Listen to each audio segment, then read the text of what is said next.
falando a respeito da Bíblia.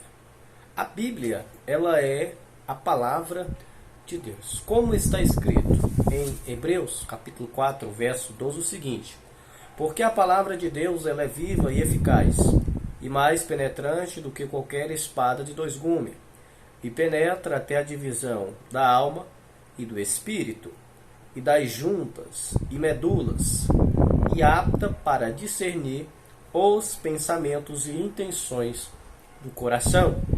Hebreus 4:12.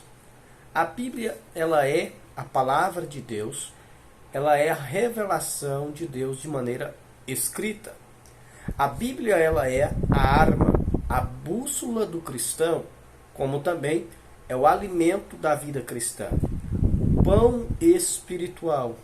Então, mais do que nunca, o cristão deve saber manejar bem a palavra de Deus. Primeiro, é uma arma para a defesa do cristão no mundo, no campo espiritual. Ela é a bússola porque para que o homem não se perca na jornada. E ela é o pão, é ela que nos alimenta. O pão de hoje não vai servir para a semana inteira.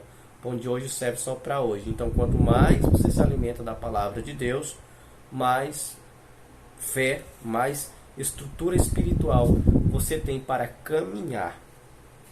Para o início da sua vida cristã e de seu discipulado, queremos ensinar-lhe sobre este livro santo. Aqui falamos sobre o discipulado. É um grande erro o que muitos ministérios espalhados fazem. O camarada chega hoje na igreja e quando é amanhã já se batiza. Só que o grande problema disso é que dúvidas surgem. Então é melhor você tirar as dúvidas dessas pessoas logo no começo. Primeiro você prepara um discipulado para depois batizar. E não batizar para depois discipular. Ah, mas o que mais importa é o batismo. O que adianta você ter uma fé sem entender que tipo de fé é essa? Como você vai crer em algo que você não acredita? Às vezes as pessoas se batizam com uma ideia embaraçosa de quem é Jesus. O principal modelo do cristão é iniciar aprendendo quem é Jesus e qual a sua obra foi realizada na cruz. Qual o significado real da obra redentora de Cristo. Então, quando a gente fala de discipulado, é de ensinamento sobre o Evangelho. E o primeiro tópico que todo cristão deve aprender se chama estudos da Bíblia, conhecendo a Bíblia. Por isso que se fala sobre discipulado.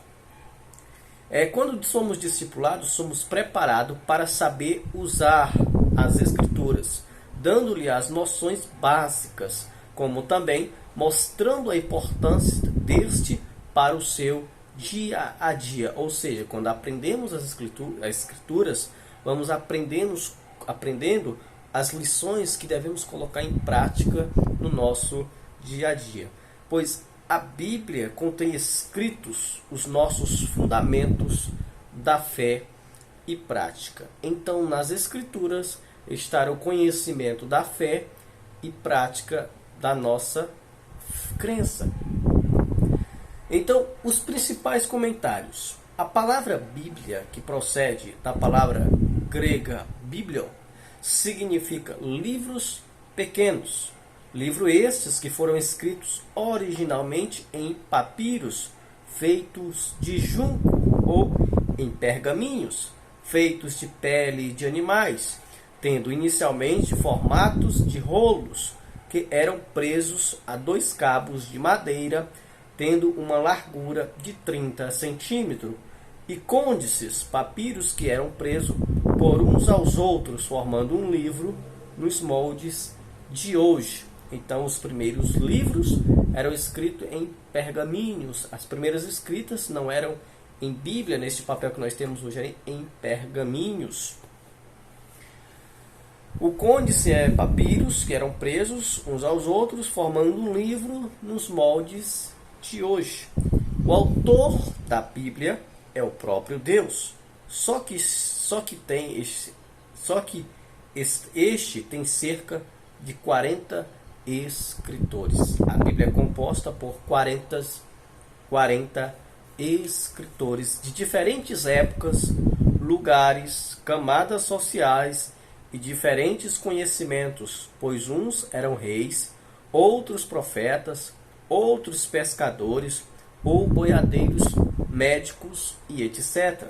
Estes foram selecionados e inspirados por Deus para escreverem sua gloriosa revelação, cobrindo um período de 1500 anos. Assim, a Bíblia, por ser autêntica palavra de Deus, se distingue de todos os outros livros e escritos, porque é divinamente, totalmente e verbalmente inspirada, sendo infalível e inerrante em seu conteúdo, tanto quando expõe fatos históricos, geográficos e culturas, como quando mostra os milagres, maravilhas, profecias e ensinos práticos. Milhares de antigos manuscritos comprovam a autenticidade bíblica, tanto os mais antigos, achados nas cavernas do Mar Morto, como os mais de 24.000 do Novo Testamento, 5.000 em grego e 19.000 em outras línguas. Assim, a Bíblia é o documento antigo que tem mais manuscritos do mundo, tendo como concorrente, em segundo lugar, o documento Ilíada, com apenas 648 manuscritos. Notando que também achados arqueológicos em pedras de até 2700 a.C. comprovam nomes de reis, lugares e objetos citados nas Escrituras. Além dessas informações, pais da Igreja como Justino de Roma, Inácio de Antioquia, Irineu, Orígenes, Agostinho e outros, como também eruditos e estudiosos do passado e da atualidade, defendem e concordam pelos seus escritos, com a autenticidade e a autoridade da Bíblia. Assim, a história, a arqueologia e outras ciências confirmam a grandeza da Bíblia. Que Deus te abençoe.